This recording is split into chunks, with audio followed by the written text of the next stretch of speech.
O advogado sabia que o caipira era curioso, tentou induzi-lo a interessar-se por outras coisas e distrair-lhe a atenção. Cinema? Sim. Você vai ver gente trabalhando, vivendo histórias como no filme. Ele pensou um pouco e depois tornou. Teatro. O que é isso? Juvenal acompanhava a cena, divertido. Olavo tentou explicar. Ora, teatro é um lugar onde várias pessoas reúnem-se para fazer de conta que estão vivendo histórias, dramas, são os artistas. E o povo vai lá para assistir. Quer dizer que gente grandemente finge ser outras pessoas e ainda o povo não tem vergonha de assistir? Olavo sentiu-se ridículo diante do jornalista. Mal-humorado, aduziu. Não só vai como paga para assistir. Não acredito. Juvenal interveio. Não é com intenção ruim, Geraldo. Os artistas cantam, dançam, contam coisas engraçadas, coisas bonitas, histórias de amor, de homens valentes, de gente que trabalhou para o bem da humanidade. Você não conhece circo? Não, não conheço. Nunca ouviu falar em Jesus Cristo? Não, não ouvi. Agora era Olavo quem divertia-se com a situação. Juvenal irritou-se. Você não crê em Deus? Eu sou homem que respeita a natureza. Deus fez tudo isso. O céu, as plantas, os passarinhos, a água, o sol, as estrelas, tudo. Às vezes, costumo-se falar com ele. Pois é, o teatro, o cinema, contam as histórias bonitas, alegres, e às vezes as feias, de criminosos, por exemplo contra o crime. Deve de ser engraçado ver essa gente brincando. Eles não brincam. Falam tão sério que você ri com eles, chora com eles, conforme eles fazem os seus papéis. Deve de ser bom. E Geraldo. Vou deixar 5.000 réis com você. Vá passear, compre o que quiser, entre no cinema, depois, no fim da tarde, passo aqui e vamos ver o que se pode fazer com a casa de sua mãe. Está bem? Geraldo sacudiu a cabeça concordando e Olavo suspirou, aliviado. Saiu apressado e Juvenal acompanhou. Gostaria, se fosse possível, que você fizesse um contrato de trabalho entre nós. Sabe como é, negócios são negócios e eu tenho muitas despesas. Depois, nunca se sabe o dia de amanhã. Deixei família em Cuiabá e preciso mandar dinheiro para eles. Juvenal mentia. Tinha mãe e irmãos, mas nunca lhes dava nada. O irmão possuía um sítio e iam vivendo relativamente bem. Era solteiro e sem compromissos. Não confiava no advogado. Queria tudo bem documentado. Está bem, Juvenal. Vamos ver isso. Agora, preciso ir. É melhor ficar de olho nele, porque nunca se sabe o que vai por aquela cabeça.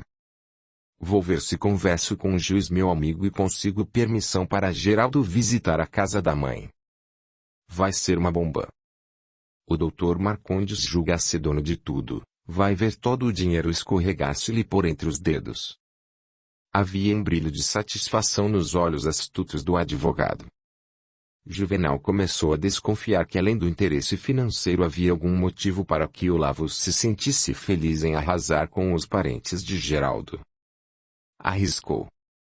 Algum motivo especial para você arrasar o Dr. Marcondes, além do dinheiro? O outro estremeceu. Não. Apenas não simpatizo com ele. Orgulhoso e cheio de empáfia.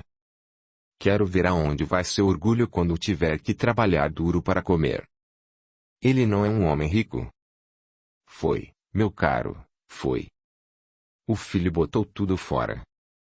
Agora, ele conta com a herança de Dona Carolina para sair do buraco. Está visto que não vai conseguir. Puxa. Ele vai estrelar.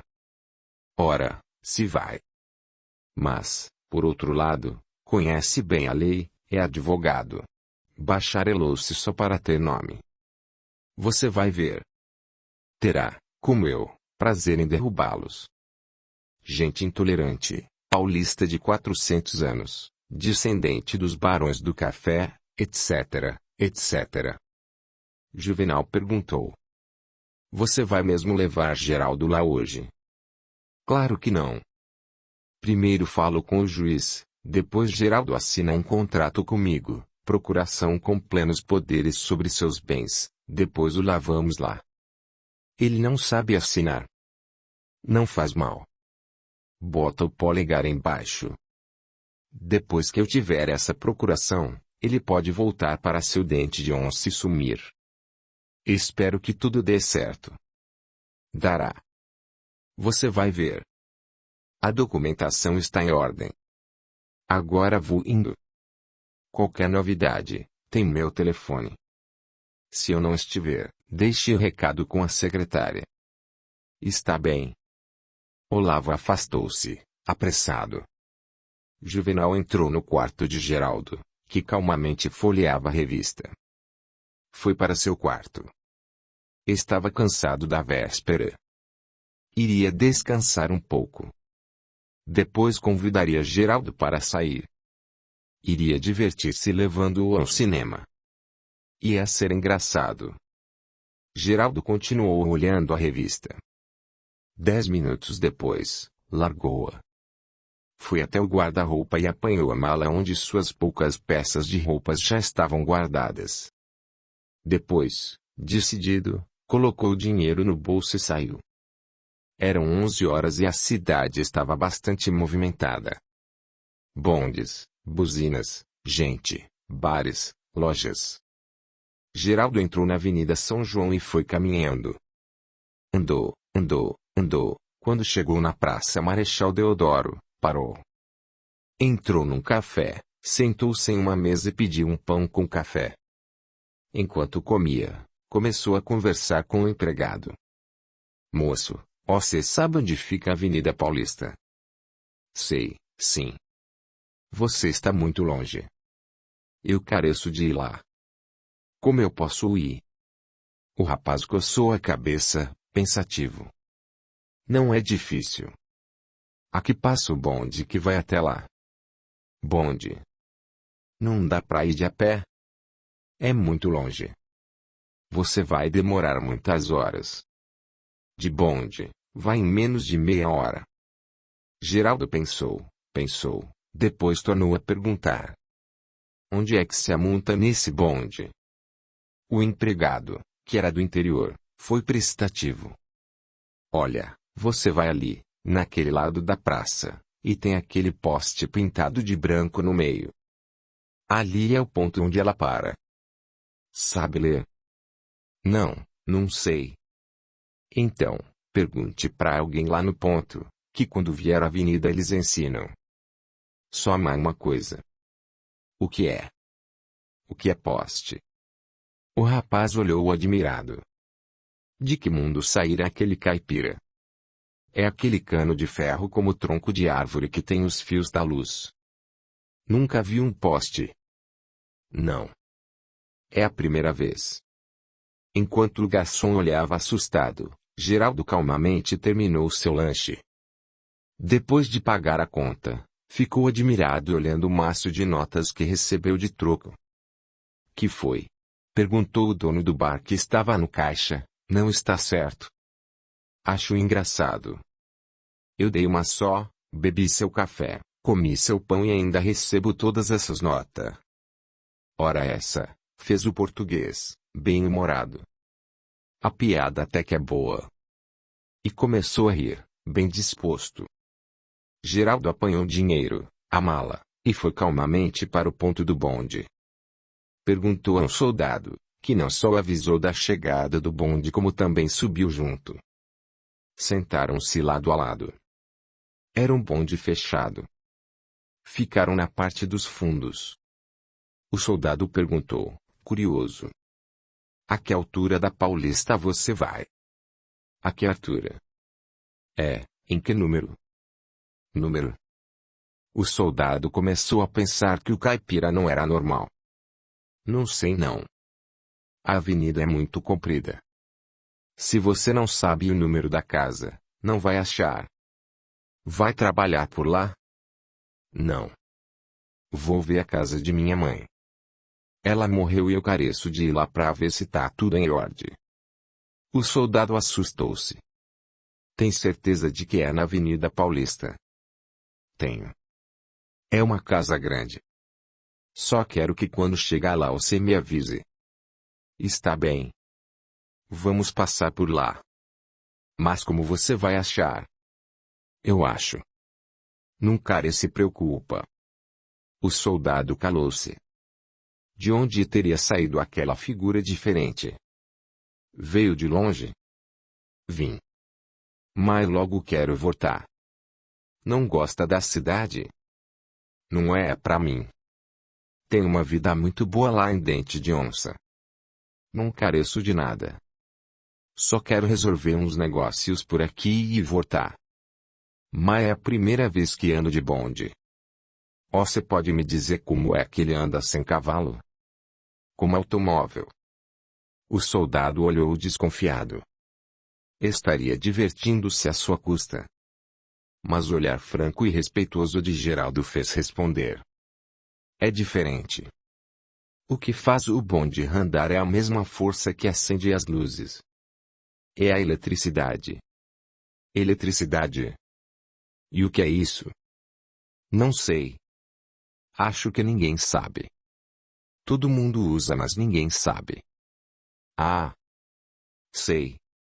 Olha, estamos entrando agora na Paulista. Essa é a avenida.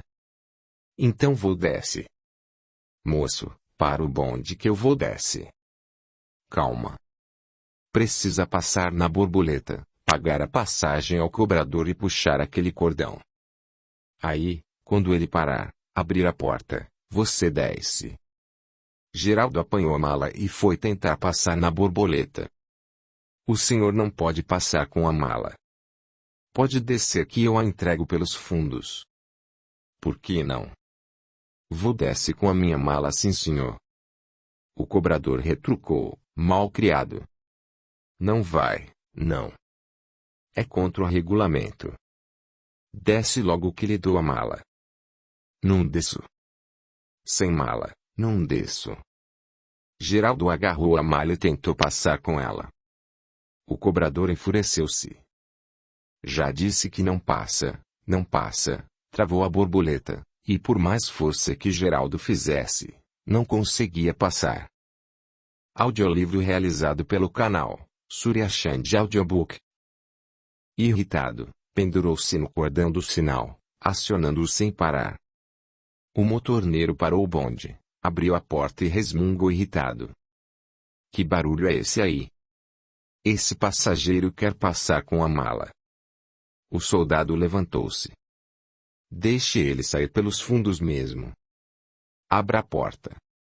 Esses caipiras deviam ficar no mato, desabafou o cobrador, irritado. Geraldo olhou bem e retrucou. Pois lá no mato todos são educados. Os passageiros riam-se vendo aquele matuto agarrado à mala, conservando uma calma invejável, descendo lentamente do bonde, tão lentamente que o motorneiro, nervoso, agitou o sinal, tentando apressá-lo. Mal pôs o pé no chão já o bonde arrancou, e quase que Geraldo caiu. Aprumou-se e olhou em volta. Era uma bela avenida, cheia de árvores e casas bonitas. Seu coração enterneceu-se. Sua mãe. Que saudade. Como encontrar a casa? O melhor era perguntar. Bateu palmas no portão de uma casa. O jardim era grande, e o palacete, de luxo. Mas Geraldo não conseguiu ser ouvido. Bateu com insistência até que uma mulher saiu. Não sabe tocar a campainha? Resmungou contrariada. Campainha? Sim, campainha. Olhe, hoje não tem nada. Passa outro dia. Não quero nada não. Só quero que você me diga onde fica a casa de minha mãe. E eu sei. Estou cuidando do meu serviço e vem você a me empata. Você não sabe? Ela morreu faz uns meses. Era Dona Carolina. Carolina de quê? De quê? É, o nome todo. Carolina Tavares de Lima. Olha, moço, não conheço não. Agora vou entrar, tenho serviço. Geraldo começou a bater de casa em casa em busca da informação. Foi maltratado, alguns, vendo-o, simplesmente batiam-lhe a porta na cara, sem cerimônia. Até que por fim, endereçando a pergunta a um velho jardineiro que tratava de imenso jardim, ouviu a resposta esperada. Dona Carolina. Afinada Dona Carolina. Conheci muito ela. Trabalhei para ela enquanto viveu. Cuidei do jardim, das flores que ela gostava. Conheceu ela? Geraldo estava emocionado. Conheci sim. Era minha mãe. O velho olhou admirado. Sua mãe? Era sim. Meu pai deixou ela e me levou com ele. Só agora eu soube que ela estava viva. Então você é o seu Geraldo. Me conhece? Sim. Quando seu pai levou você embora, ela ficou muito doente. A vida inteira procurou o filho. Se estivesse viva, estaria muito feliz. Eu vim pro que foram me procura e contaram que os parentes dela estão com tudo que era dele e ela não gostava deles. É verdade. Me mandaram embora quando ela morreu. Tomaram conta de tudo. Dizem que vão morar na casa e já até mandaram um engenheiro para fazer a reforma. Vão gastar dinheiro grosso. Isso é o que eles estão pensando. Ninguém vai fazer nada. Não vou deixar. O velho jardineiro estava emocionado. Tirou o lenço do bolso e enxugou os olhos cansados. Pobre Dona Carolina. Você quer tirar eles de lá. Mas vai ser difícil. Já tomaram conta. Tem documentos para provar que é filho dela? Tenho. O advogado que foi me buscar tá com todos os papi. Fala de minha mãe. Ela era bonita, não era? Dona Carolina foi mulher muito bonita. Bonita e bondosa. Todos os empregados gostavam dela. Enquanto ela foi viva, ninguém passou necessidade. Agora eu e minha velha temos sofrido muito. Ninguém é como ela. Geraldo sentiu uma onda de ternura pelo velho empregado de sua mãe. Pois, homem. Larga a enxada e vamos embora. Você vai comigo. Quer que eu lhe ensine a casa? Quero. Mas quero também que você tome conta do jardim dela, como ela gostava. Está falando sério? Tô, homem, tô. Posso levar minha velha? A gente morava lá num quarto e cozinha que Dona Carolina fez para nós. Minha velha chora todos os dias de saudades. Pois você vai comigo. Amigo de minha mãe é meu amigo. Vamos lá. Tô aflito pra chega. O velho olhou Geraldo com temor. Eles não vão nem deixar entrar. Tão morando na casa? Não. Morando, ainda não. Tem lá um caseiro encarregado de vigiar a casa. E, anda armado. Não vai deixar você entrar. A casa é minha, eu vou entrar. Se ele atirar em você, tudo pode ser perdido. Acho melhor ir com o advogado. Ele tava me enrolando. Eu quero ver a casa, quero ver os retratos dela. Tô ansioso. É, mas o caseiro não vai deixar ninguém entrar. Ele não conhece. Acha que se eu falar com ele, ele não entende. Ele só entende o patrão, Dr. Marcondes. É o homem de confiança dele. Mas eu quero tentar ir lá. Está bem. Eu vou com você lá. Vamos ver o que acontece. É preciso ter muito cuidado. Não gostaria que nada de ruim acontecesse a você. Tô contente de achar um amigo. Pode me chamar Antônio. Você foi criado no campo e eu acho que a turma da cidade não entende bem essas coisas. Eles vão querer embrulhar você por causa do dinheiro. Vai ser difícil. Ninguém fica com dinheiro ou qualquer coisa da minha mãe. Eu juro. Vou guardar as ferramentas e já volto. Espera só um pouco. Enquanto Geraldo aguardava com certa impaciência, o velho foi para os fundos do jardim, sobraçando algumas ferramentas. Voltou logo depois, sacudindo a cabeça. Quem diria? O filho de Dona Carolina. Quando eu contar, minha velha não vai acreditar. Vamos lá. Juntos, caminharam mais 2 quarteirões. Geraldo estava emocionado e ansioso. É aqui, esclareceu Antônio apontando enorme palacete, de estilo antigo mas muito elegante. O jardim, enorme, circundava a casa, senhorial e bela. Embora mostrasse um pouco de abandono, Antônio não pode deixar de comentar. Veja só um jardim. No tempo de Dona Carolina era uma beleza. Agora, mato e maltrato. As plantas, todas secas. Que judiação. Mas Geraldo nem escutou. A paisagem era-lhe familiar. Lembrava-se daquela entrada e principalmente da escada da varanda, e a porta de ferro caprichosamente trabalhada e envidraçada. Sua emoção era enorme. Vamos entra. Cuidado, Geraldo. É melhor tocar a campainha. Tem cachorro bravo. Conheço a cara dele. É do caseiro? Não. Era de Dona Carolina, mas não conhece você. Melhor tocar a campainha. Certo. Pode tocar. Antônio comprimiu o botão e esperaram. Nada. Depois do terceiro toque foi que um homem apareceu preguiçosamente dos fundos, e com cara de poucos amigos foi se chegando enquanto dizia. Você outra vez. Olha, não estamos precisando de jardineiro. Não adianta teimar. Não vim para isso, seu José. Nosso assunto é outro, então fale logo, que estou com pressa.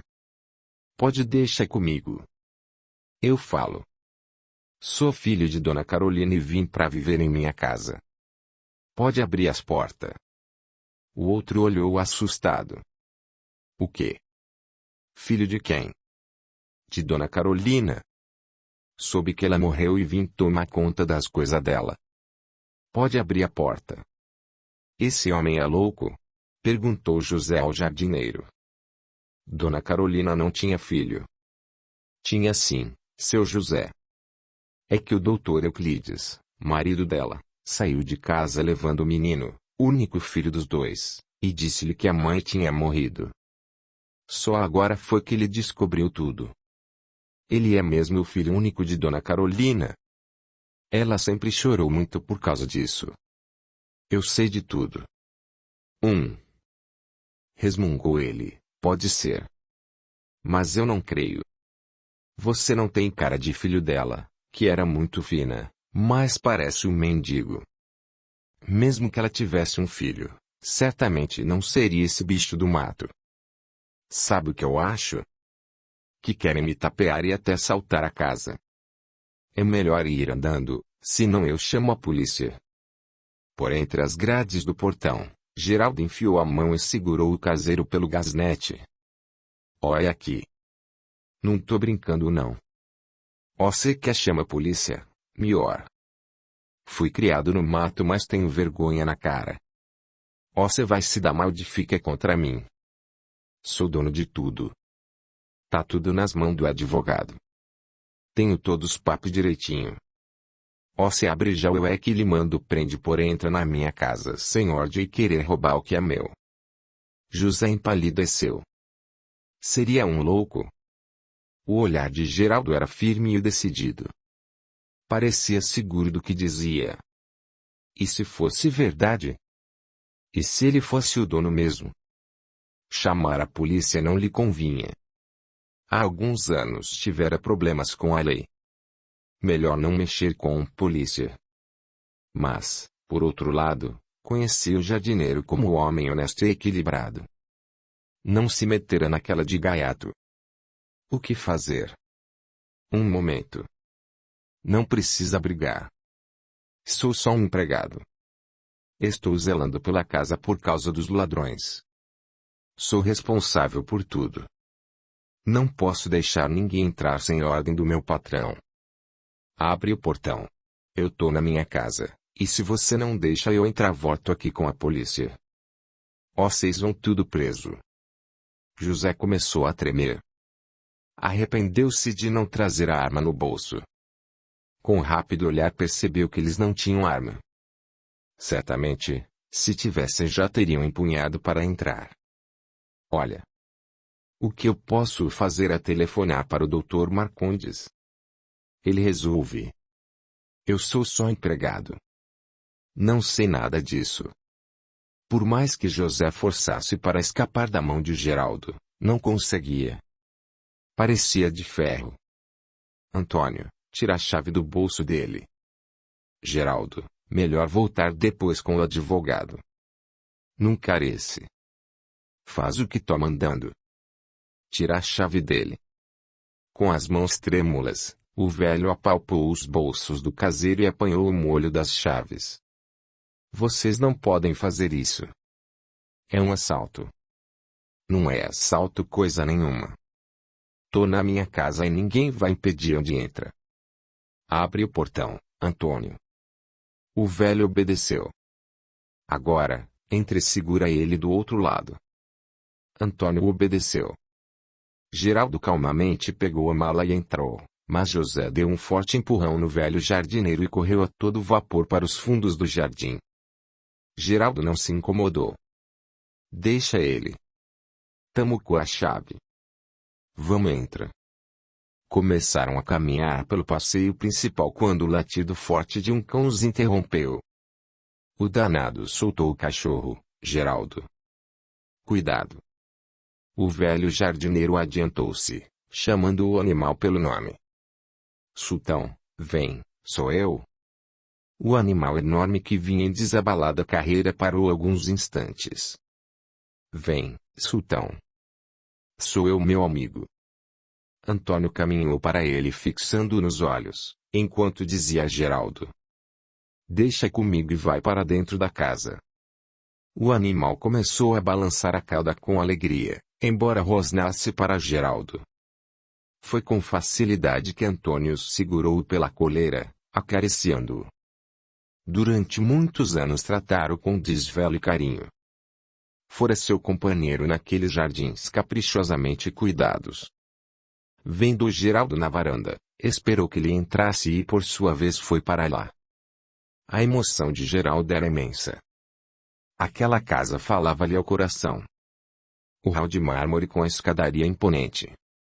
Acho que na outra sala tem um retrato dela. Tem sim, meu filho, um retrato dela moça. O velho, que a princípio temera participar daquela aventura, agora não tinha mais nenhuma dúvida. Ele era mesmo o filho de Dona Carolina. Geraldo foi até a sala e, sobre a lareira, lá estava. Henrica Tela a óleo, o retrato de sua mãe.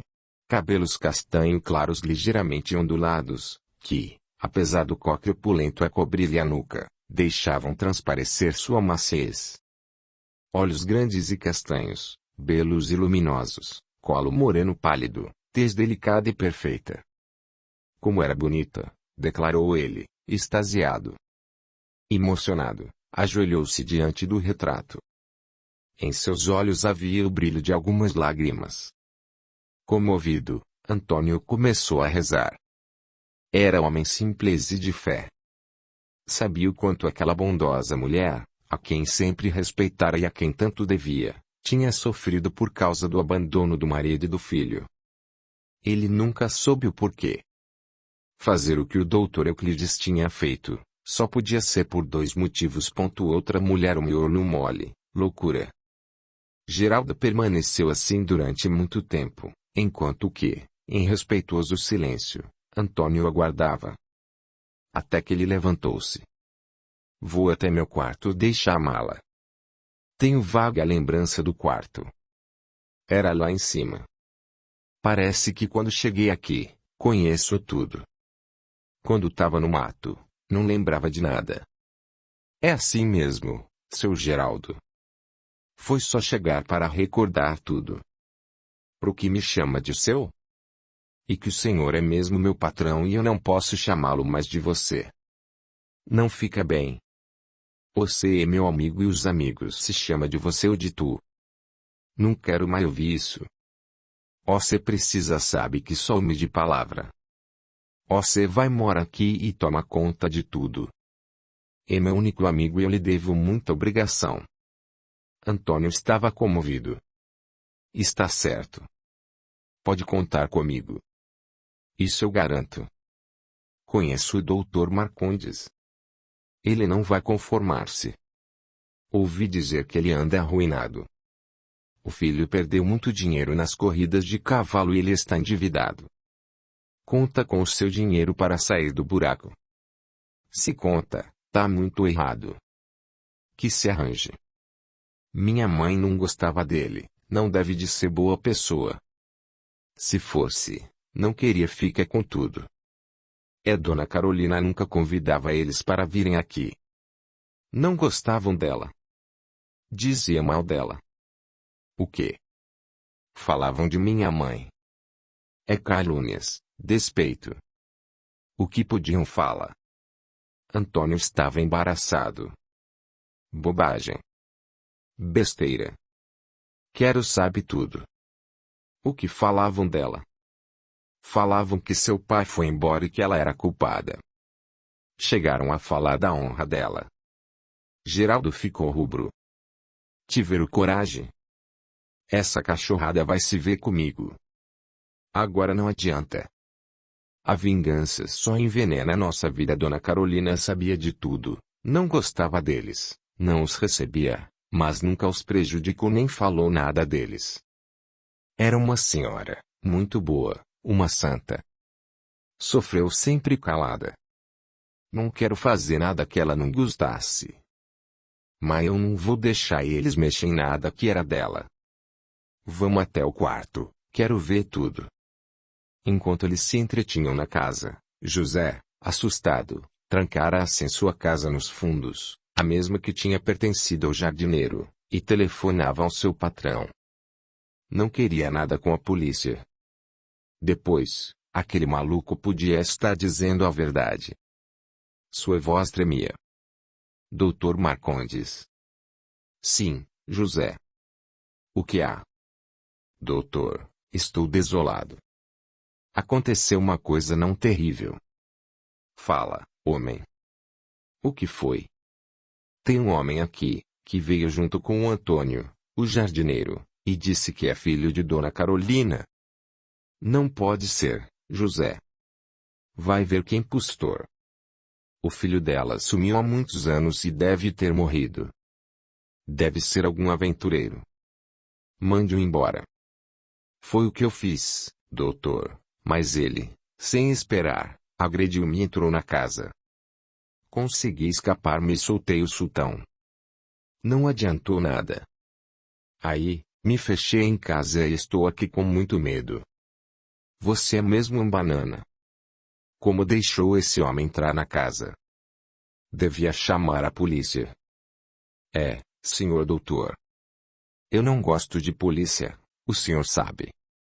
Eles me perseguiram anos atrás. Simples implicância. Dr. Marcondes estava exasperado. Como é esse impostor? Que aparência tem?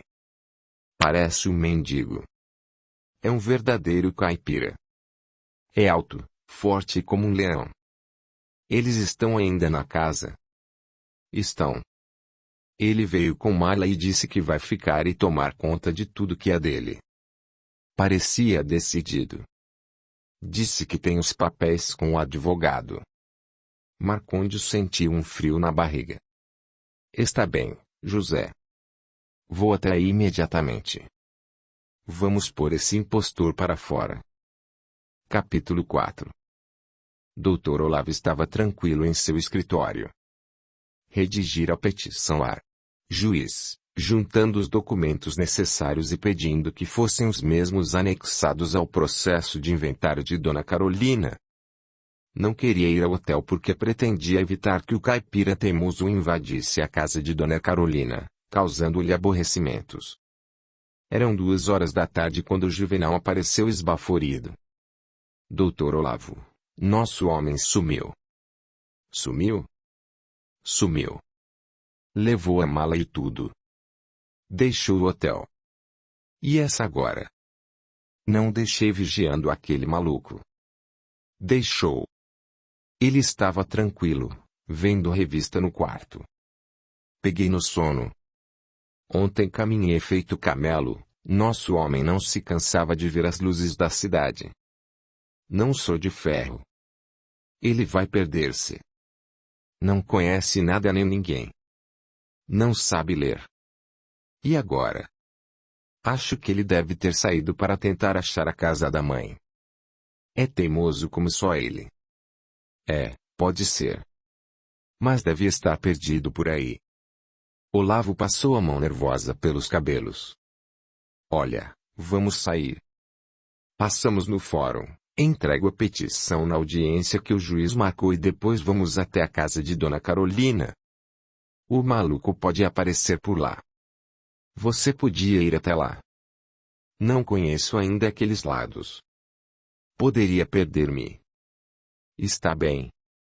Iremos juntos. Seja o que Deus quiser. Não fosse a audiência, iríamos lá agora mesmo. Porém, não temos tempo. Vamos embora. Passando a mão na pasta elegante, Dr. Olavo saiu resmungando. Este maluco. Onde se terá metido? Nós o acharemos, doutor. É figura rara, fácil de ser identificada. Onde passa, todos olham. Espero que assim seja. O danado ainda não pôs o polegar na procuração. Se não fosse assim, podia ir para o diabo. Logo que o achar, vai legitimar esse documento que já lavrei, onde concede-me plenos poderes para administrar seus bens. Depois disso, que vá para o inferno. Juvenal concordou com um sorriso, e saíram apressados rumo ao fórum. O doutor Marcondes, tio de Geraldo, após desligar o telefone chamou o motorista e ordenou que o levasse à Avenida Paulista. Ia preocupado. E esta, agora? Quem seria o impostor? Certamente algum espertalhão que queria passar a mão na fortuna. A história do filho de Carolina fora contada aos jornais, explorada pela imprensa sensacionalista. O jornal O Dia tinha publicado várias vezes.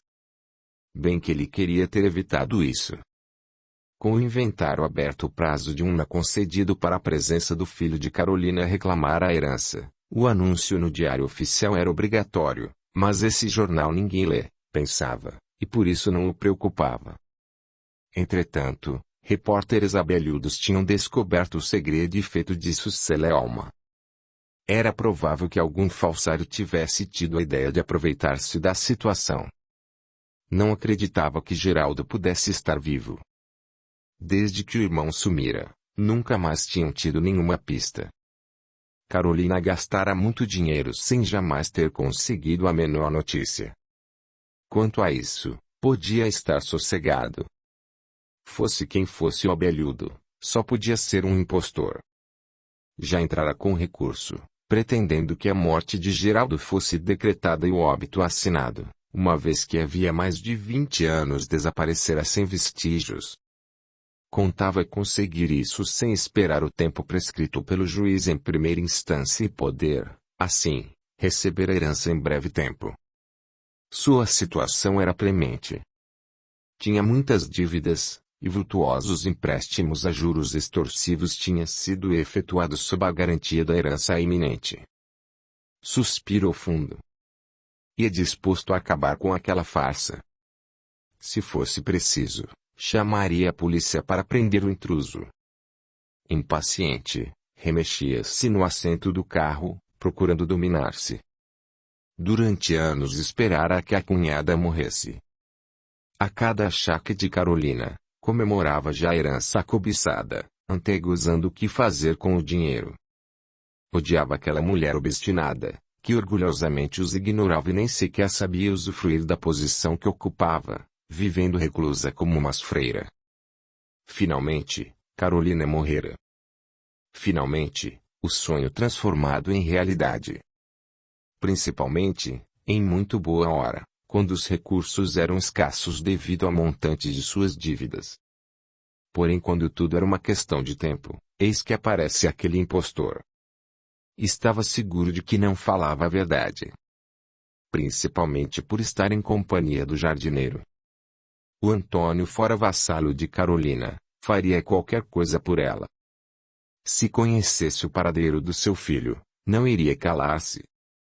Naturalmente, estava querendo vingar-se por ter sido mandado embora sem nada, apesar de Dona Carolina mencioná-lo com boa quantia no testamento, que ele, Marcondes, tivera a sorte de encontrar no cofre forte de Carolina. Se alguém reclamasse em juízo, se procurassem, o testamento já estava devidamente registrado em cartório. Mas quem iria fazê-lo? Ninguém, a não ser Carolina e o seu tabelião, o conhecia, e como tanto um como o outro já eram falecidos, o assunto só seria esmiuçado por alguém que soubesse da sua existência. Quanto ao documento original, ele o reduzira a cinzas porquanto Carolina tivera a preocupação de salvaguardar os seus haveres das mãos do cunhado, dotando seus empregados fiéis com uma importância régia, e deixar o restante ao filho desaparecido, com a ressalva de que não fosse encontrado, seu patrimônio seria distribuído a obras beneficentes. Desaparecidos o testamento e o filho, Dr. Marcondes legalmente herdaria tudo. Certamente, o jardineiro, esperando parte da herança, sentira-se rancoroso e pretendia vingar-se. Só podia ser isso. Dona Marcondes suspirou, mais calmo. Sua mulher vivia atirando-lhe em rosto a dilapidação da fortuna e, o que é pior, acusando-o pelo comportamento desastroso do filho, jogador inveterado a quem incentivara dando-lhe cavalos de corrida e levando-o ao prado com frequência, desde a infância. Arrependia-se disso porquanto Jorge transformara-se em um sorvedouro de dinheiro que ele agora não conseguia mais conter. Fora jogador inveterado, mas nos últimos anos, pressionado pelo terror à miséria, tornara-se mais comedido, enquanto que o Jorge mais e mais se desregrava. Pelo menos havia Maria da Glória, a filha que era admirada por todos pela sua beleza e dotes de inteligência. Ela o animava a prosseguir vivendo em um lar que não fora as convenções sociais, pensara muitas vezes em abandonar. Desposara Renata com grande aparato e juntara seu nome ao de uma tradicional e conceituada família, os Camargo. Mas com o correr dos anos, perdera todos seus haveres e lançara à mão os recursos de sua mulher, o que motivara, da parte dos seus sogros, uma corrida ao cartório e a transferência de várias propriedades para o nome deles. Esses bens só voltariam às mãos da filha quando eles morressem. Marcondes, enraivecido, tinha se recusado a assinar essa transferência, mas, ameaçado com o desquite litigioso pelos cunhados, também advogados, cedeu por fim, certo de que se o desquite se consumasse, estaria desmoralizado e nem sequer teria clientes para trabalhar. Dando-se ares de vítima, cedeu, com gestos de um desprendimento que estava longe de sentir. Assim, Dona Renata possuía uma renda, porquanto seus pais passavam-lhe as mãos os aluguéis dessas propriedades e isso abrigara-os das necessidades pessoais e tornara-a mais independente. Ao mesmo tempo, acabara o sentimento afetivo que no início do casamento dispensara ao marido. Casara-se por amor. Porém, desiludida e aviltada pela estupidez e pelo desregramento do Dr. José, esse sentimento cedera lugar à indiferença e mesmo ao descaso. Muitas vezes manejava a ironia salientando os defeitos do companheiro, menosprezando sua capacidade de manter o orçamento doméstico, ao mesmo tempo exigindo sempre que ele ganhasse para manter as aparências e o nível social a que estavam acostumados. Quanto a isso, o Dr. Marcondes pensava como ela. Lutava com todas as armas para ostentar o luxo em que sempre vivera, e em seu escritório de advocacia muitas vezes colocara-se a serviço do suborno e da corrupção. Se não fora o jogo, ele teria conseguido manter-se. Mas o vício desenfreado tornava irrisória qualquer quantia, por mais vultuosa que fosse. O filho era digno do pai.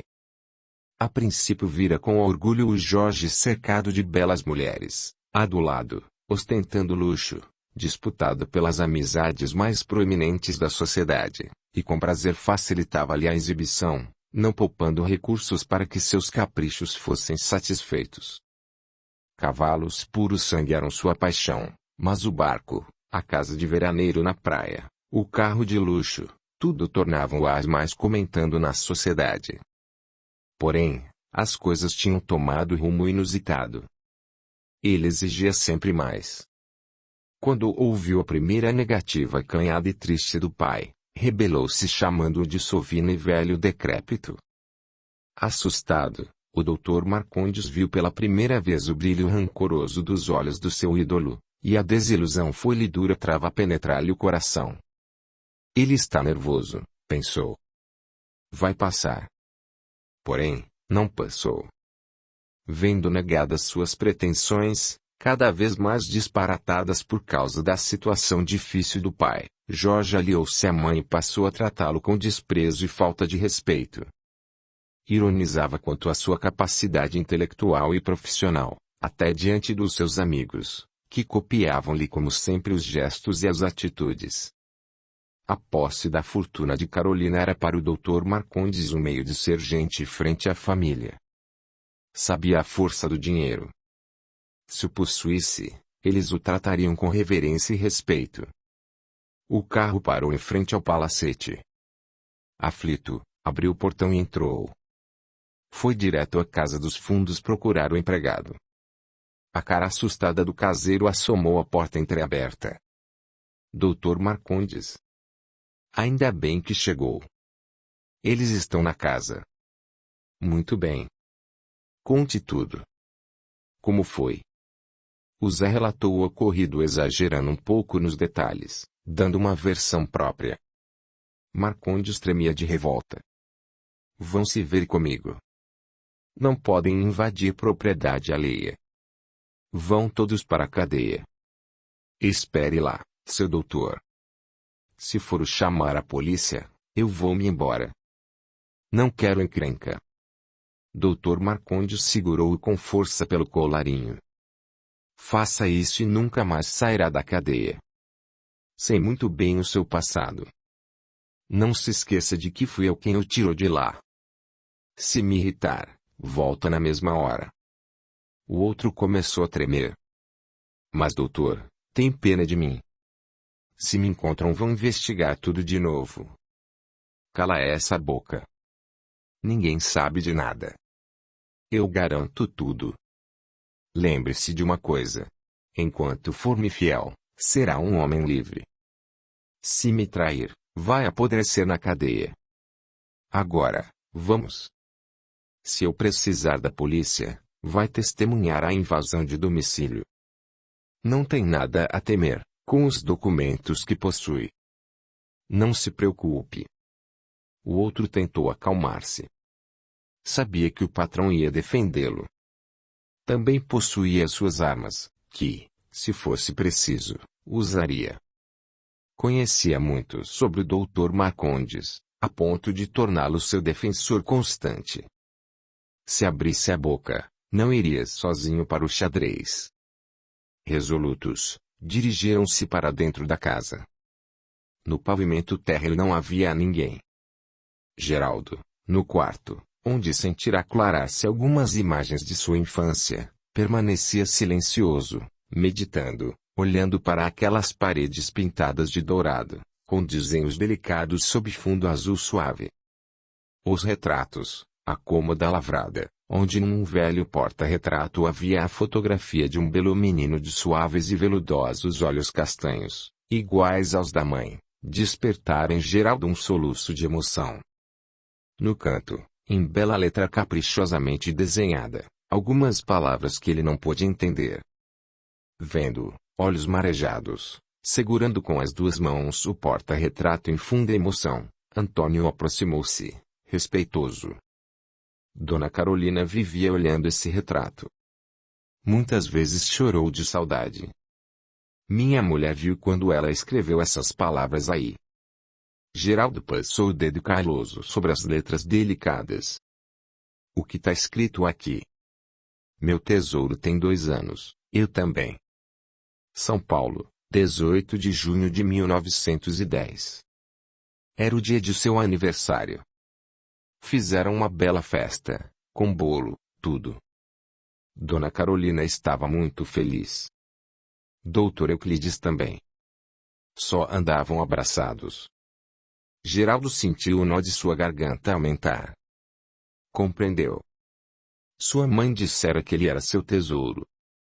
Ela tinha nascido com ele. Tal era o seu amor.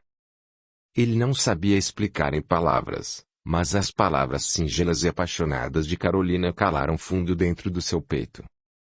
Forte sentimento de revolta contra o pai apossou-se dele.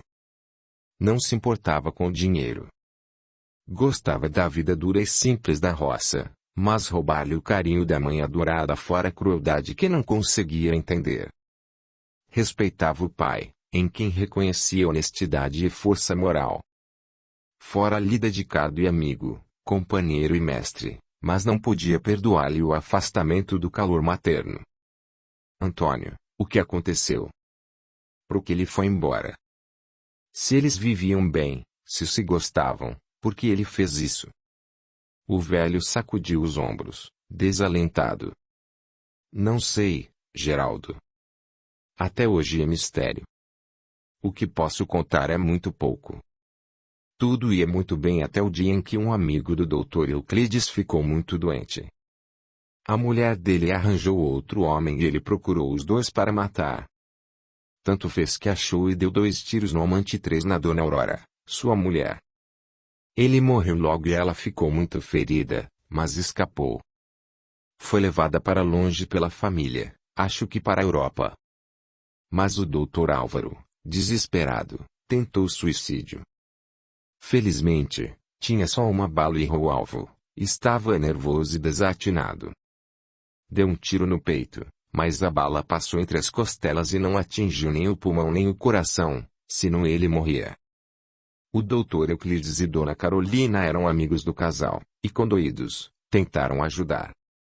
Dr. Euclides lutou para salvar a vida do Dr. Álvaro, e depois de ficar um mês no hospital ele veio para cá, para recuperar-se.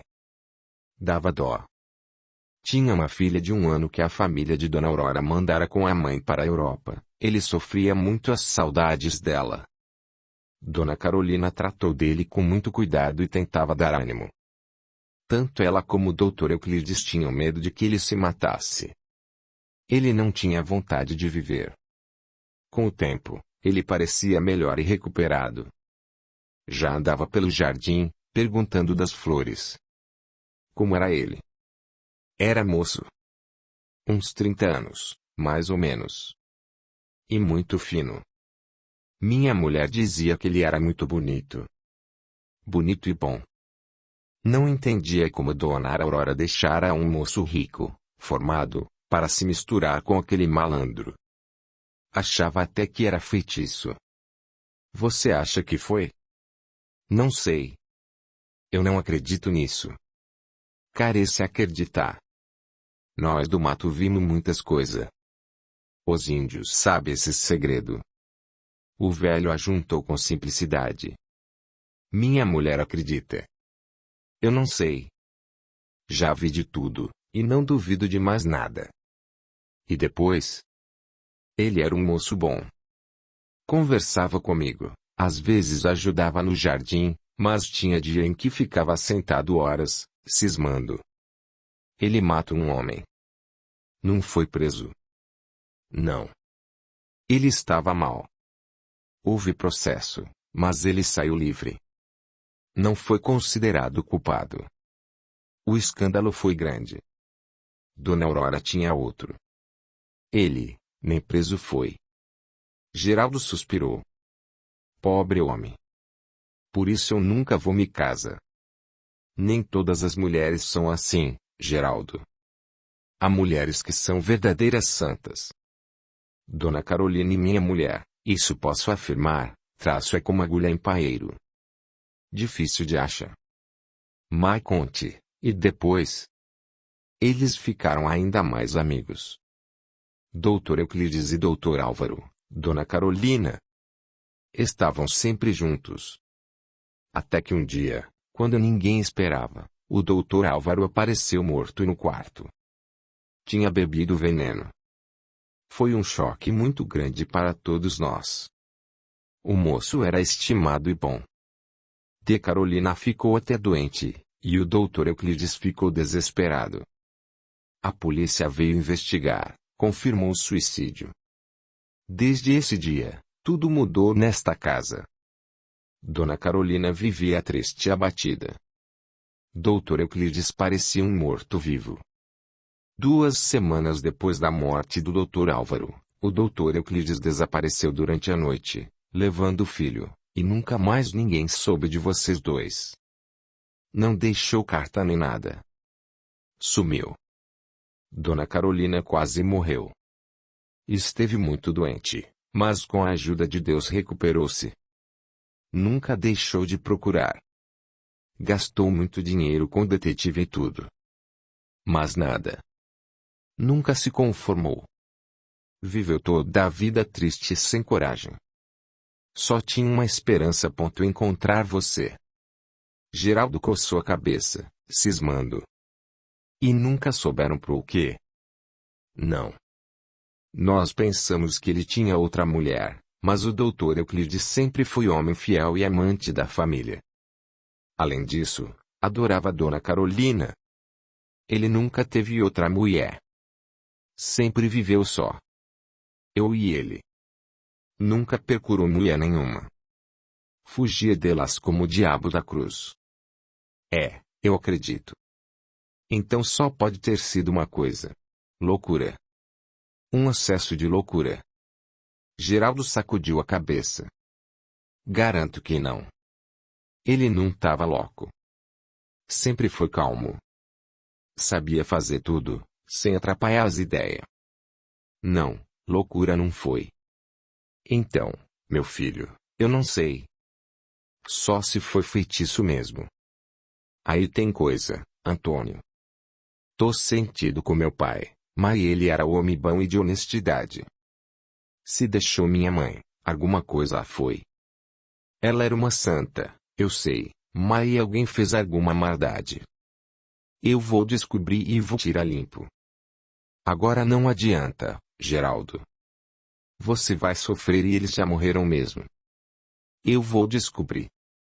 Queria voltar logo pro meu sossego no mato, mas agora só vou depois que apura tudinho. Ninguém me enrola, Antônio. Nós vamos descobrir tudo. Não sei não, vai ser muito difícil.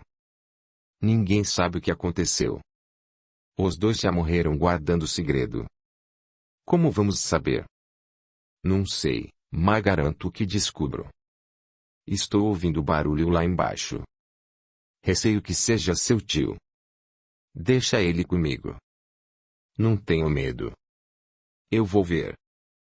Antônio saiu apressado, e Geraldo tranquilamente colocou o porta-retrato sobre a cômoda e abriu o guarda-roupa. A um canto havia um sobretudo e algumas peças de roupas infantis. Seu coração apertou-se vendo com que carinho estava tudo arrumado, com delicados saquinhos perfumados. Jeito de Dona Carolina, sem dúvida, conservando suas roupas com carinho e saudade. Em seus olhos brilhou uma lágrima. O jardineiro desceu as escadas apressado, e deparou com o Dr. José andando irritado de um lado a outro. Fuzilou o velho com o olhar enquanto dizia: Espero que você possa dar-me uma explicação bem convincente para esta invasão da casa antes da polícia chegar. Dr. Marcondes, não precisa alterar-se, começou ele, respeitoso, porém com voz firme. Se tiver alguma dúvida quanto à identidade de Geraldo, agora, depois de terem ido à casa, ela desaparecera. Sua voz não tremeu. Ele continuou no mesmo tom. Garanto que não tem motivo.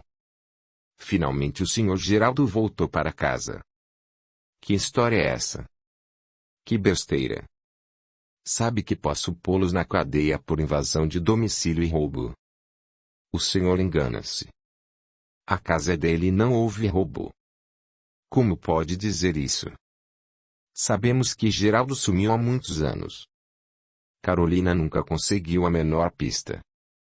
Como apareceu agora, quando a herança está à disposição? Acha que vou acreditar nisso? Melhor pôr-se para fora antes que eu chame a polícia. Vai ser difícil. Geraldo recusa-se a sair. E não se importa se chamar a polícia. Dr. Marcondes estava apoplético. A audácia do velho jardineiro parecia-lhe o cúmulo da ousadia. Onde está esse malandro? Quero pô-lo para fora a pontapés. Assim se tratam os impostores. Onde está?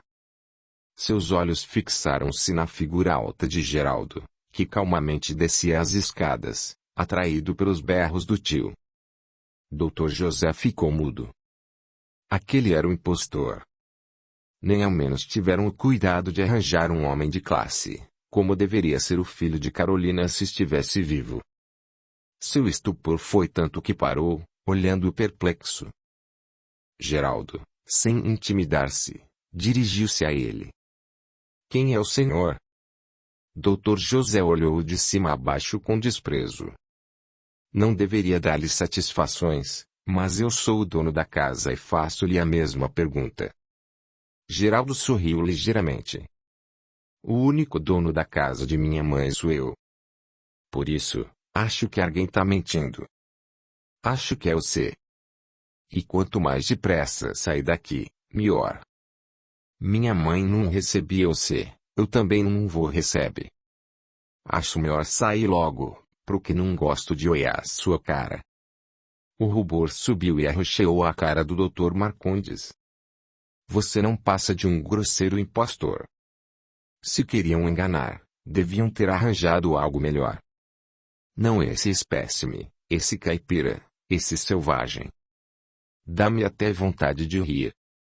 E, num acesso nervoso, o Dr. José foi acometido de riso enquanto continuava. Filho de Carolina.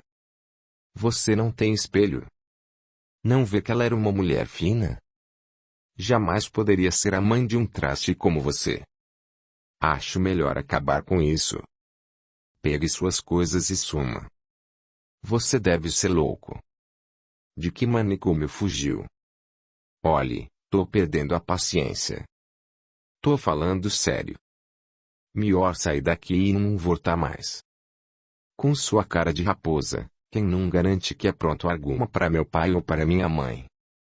Se ela não gostava de você, alguma coisa foi. Fora, vamos, fora daqui. Juntando gesto à palavra, Geraldo segurou o tio pela lapela do paletó e começou a empurrá-lo para fora. O caseiro quis intervir, mas Geraldo aplicou-lhe violento coice que o colocou gemendo, fora de ação. Tire as mãos de mim, seu vagabundo. Vai pagar-me caro por isso. Vou processá-lo, não sairá mais da cadeia. Sem incomodar-se com os gritos e esforços do tio para desvencilhar-se, continuou segurando-o e imobilizando-lhe os braços, e conduziu-o para fora. Suas mãos pareciam de ferro. Apesar de ser homem forte, Dr. José não conseguia livrar-se delas. Geraldo avisou, calmo, dirigindo-se ao caseiro. Depois converso com você. Trate de arrumar as coisas e cair fora. Já. Dr. Marcondes parecia um boneco agitado nas mãos fortes de Geraldo. Foi conduzido para fora, e no jardim ele ainda vociferava. Pode largar. Retiro-me. Mas volto com a polícia. Você vai pagar bem caro. Pois pode voltar. Garanto que não tenho medo. Conduziu para a rua e ordenou ao assustado jardineiro que abrisse o portão. Depois, colocou o tio na calçada. Você não põe mais os pés nessa casa. Se entra de novo, parto-lhe as costelas. De vermelho, Dr. Marcondes empalideceu. Aquilo era o cúmulo. Empertigado, ajeitou a roupa e, vociferando ameaças, retirou-se indignado. Geraldo, esse homem é perigoso. Aposto como vai a polícia. Vamos ter barulho, ele não vai conformar-se com a situação. Você vai ver. Geraldo deu de ombros. Tocou a razão. A polícia não pode fazer nada. Mas pode dar trabalho e aborrecimento. Dr. José é advogado, sabe lidar com essas coisas. Acho melhor ter os seus documentos em ordem. Onde estão? Os papéis? Estão com o Dr. Olavo. Então é melhor chamá-lo. É preciso ter tudo à mão se a polícia vier. Tá certo. Mas eu não sei ir no escritório dele. Nem na casa. Você esteve lá? É, eu tive. Acho que é na Avenida Angélica. Se for lá, eu conheço a casa. Só que agora não quero sair daqui, senão ele vai pensar que fugi. Fugir não é comigo. Vamos entra. Farta por aqueles sem vergonha pra fora. Voltaram a casa, mas, para surpresa dos dois, o caseiro já tinha colocado seus pertences em uma mala e uma valise e preparava-se para ir-se embora. Sabia que o Dr. Marcondes voltaria com a polícia, e nessa hora queria estar longe.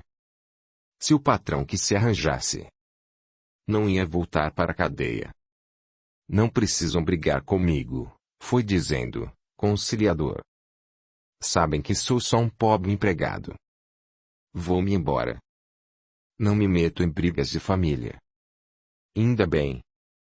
Agora, vamos ver nessas malas se tá levando só o que é seu. José deu um pulo. Sou um homem honesto. Não pense isso de mim. Sem importar-se, Geraldo abriu a mala e, sob as roupas, encontrou um estojo de veludo. Abriu e algumas joias brilharam. Eram de minha falecida mãe. Guardo de lembrança. Mentira, ajuntou Antônio. Eram de Dona Carolina. Como estão em seu poder? Geraldo segurou-o pelo gasnete com olhos de fogo. Teve coragem de roubar as joias dela. Tem sorte de eu não lhe quebrar todos os ossos um por um. Ele se desculpava. Não sei como isso veio parar aí. Não sei. Antônio, reviste bem as coisas dele e nós vamos levar este ladrão até a rua já. Dá vontade de cuspir na sua cara. Dá nojo. Depois de revistada a bagagem, acompanharam-no até o portão e botaram-no na rua. De volta à casa, suspiraram aliviados. De repente, Antônio começou a rir. Não posso esquecer-me da cara dele quando achou as joias de Dona Carolina. Que malandro. Conheço as caras de cobra. Nunca me engano. Só do mato. Tenho mais medo de gente do que de bicho. Agora tô querendo tomar um café. Vamos ver se tem. Se a despensa da casa estava fraca, havendo mais latarias, havia pão, café, queijo, na cozinha do caseiro. Enquanto faziam um lanche, Geraldo lembrou. Esta casa é sua desde agora. Pode buscar sua mulher. Quero conhece ela. Acho melhor esperar. Não quero sair antes de estar tudo resolvido com o Dr. Marcondes. Ele vai dar trabalho. Mas minha mulher vai cozinhar para você. Dona Carolina gostava muito dos quitutes dela. Tem mãos de doceira. Você vai ver. Vai me deixar mole. A comida não tem importância, mas as coisas de minha mãe, carece ser bem cuidada. Acho que ela pode ver isso. Certamente. Elisa ama essa casa. Era muito amiga de Dona Carolina. O ruído insistente da campainha fez-se ouvir. Será a polícia? Perguntou Antônio, assustado. Pode ser, mas acho melhor ir ver. Pode deixar, eu vou. Vou entrar na casa. É lá que quero estar quando eles chegam. Antônio foi até o portão.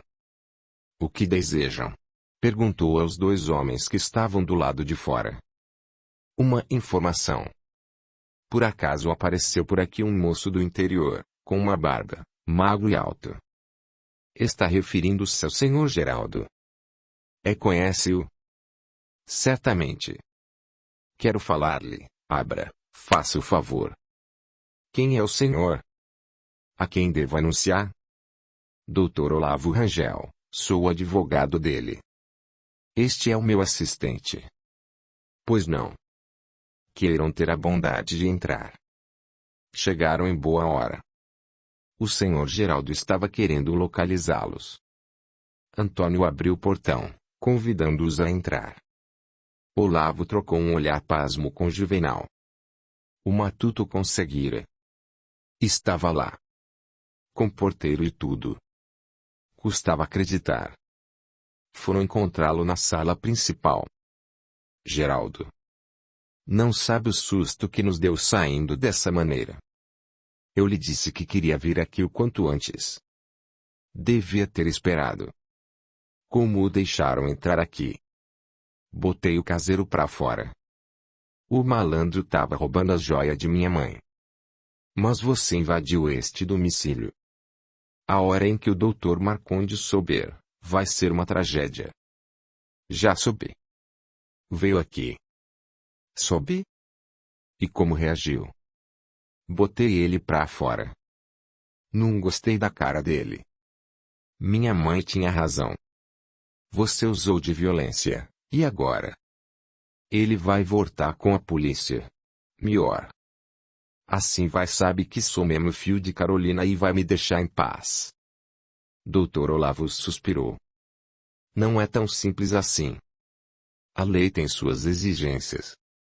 Você precisa comprovar sua legitimidade. Seu caso é especial. Esteve fora durante muitos anos. Ele não vai se conformar em perder toda a fortuna. Eu quero aqueles papos que o doutor acha. Com eles posso prova que tô com a razão. Os documentos estão em ordem. Não resta a menor dúvida. Estive hoje em audiência com o juiz que está procedendo ao inventário de Dona Carolina e já dei a ele a cópia de todos os documentos que tive o cuidado de mandar tirar no cartório, e ele autorizou sua instalação nesta casa enquanto aguardamos a audiência com todos os interessados, que ele vai marcar para o encerramento do caso. Então, está tudo certo. Nem tudo. Dr. Marcondes pode entrar com recurso, embargando a ação. E nesse caso vai demorar mais um pouco. A campainha soa estridente. Acho que é ele, ajuntou Antônio, um pouco agitado. Não deixa aquele patife entra. Se vier com a polícia. Pode deixar, Geraldo. É melhor que entre, e conversaremos. Como seu advogado, trato do caso. Tá bem, Antônio. Vai abrir. Deixe que eu fale. Fique calado. O caso é comigo. Juvenal, veja os documentos na pasta, deixe-os à mão. Alguns minutos de expectativa, e logo após a figura triunfante do Dr. Marcondes ladeada por 3 homens, que logo tomaram conta da situação, entraram na sala. Um deles parecia chefiar o grupo, adiantou-se. Somos da polícia. Recebemos grave denúncia. Quem é que se faz passar por Geraldo Tavares de Lima? Sou o Dr. Olavo Rangel, advogado dele. O senhor, quem é? Sou agente policial. Aqui estão minhas credenciais. Muito bem. Acho que houve um lamentável engano. Meu constituinte aqui presente é realmente Geraldo Tavares de Lima. Como provam todos os seus documentos em meu poder. Dr. José estava pálido. Detestava aquele refinado patife, seu colega de má memória. Ele estava metido naquela intriga. Fora ele certamente quem liderara aquela farsa. Mas se bem o conhecia, sabia que ele devia estar bem escudado para atrever-se a tanto, jogando seu prestígio, seu nome, sua posição. Pode provar o que afirma. Certamente. Aliás, já entrei com a documentação necessária em juízo e tenho já a devida autorização para que o senhor Geraldo se hospede nesta casa que é sua. Posso vê-la? Inquiriu o policial, que diante do advogado perdera muito da arrogância inicial. Naturalmente. E o Dr. Marcondes também pode examinar estes documentos. Ele adiantou-se e, com ar desconfiado, passou a olhar pelos documentos exibidos. Pareciam-lhe autênticos, mas certamente que tinham sido forjados. Recusava-se a crer. Audiolivro realizado pelo canal Surya Chand Audiobook. Eu estou lendo, mas não acredito.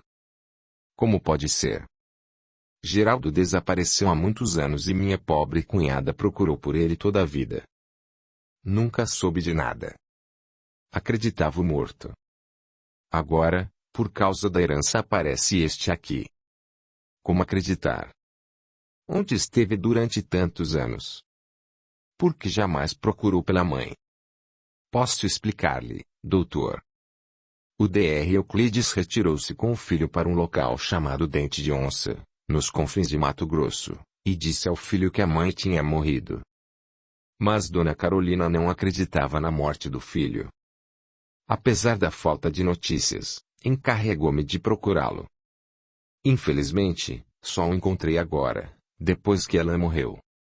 Tinha uma pista, mas demorei muito tempo em encontrá-lo naqueles ermos. Por sorte, Dr. Euclides guardara todos os documentos, e por isso não tive dúvidas em conhecer Geraldo. Agora, ele está de volta e toda a herança pertence-lhe de direito. Pelo que consta, Dona Carolina não deixou testamento. Logo, ele é seu único filho e herdeiro universal.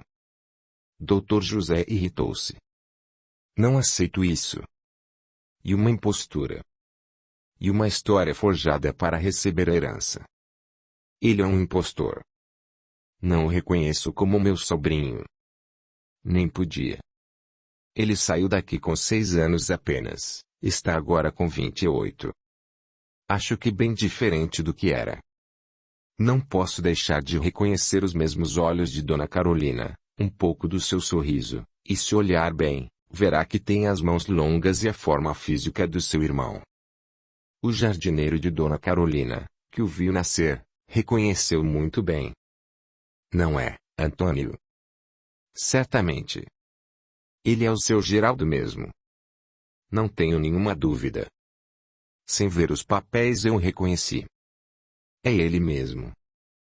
Só sinto Dona Carolina não está viva nesta hora. O policial olhava visivelmente curioso para a figura estranha de Geraldo, que mais parecia um matuto e que herdara aquela fortuna imensa. Tratou de aproximar-se dele com gentileza. O senhor vai nos desculpar, senhor Geraldo, mas as informações que tínhamos eram contra o senhor. Nossa obrigação é investigar todas as queixas. Espero que esqueça isso. Queremos felicitá-lo pela herança. Dr. Marcondes estava tão perturbado que não conseguiu senão dizer entre dentes. Vocês não me enganam e não perdem por esperar. Vou desmascará-los na justiça. Vocês vão ver. Geraldo, que nada dissera, tornou. Agora, rua. Não quero ninguém aqui. Vocês podem ir-se embora. Quanto à polícia, fazia melhor se fosse prende os ladrão que estão por aí. Hoje mesmo o empregado dele que estava aqui leva as joias de minha mãe. Onde está ele? Podemos prendê-lo. Nunca esse. Já dei corretivo e botei ele na rua. Só homem para resolver meus problemas. Agora, acho que já podem ir-se embora. Dr. Olavo adiantou-se e, enquanto acompanhava os 3 policiais e o Dr. Marcondes para o portão, foi dizendo baixinho. Não reparem. Ele foi criado longe da civilização. É um pouco rude, mas é homem de bem. Dr. Marcondes fuzilou com o olhar e, ignorando a mão que ele lhe estendia em despedida, saiu pisando duro, abafando o ódio e a revolta.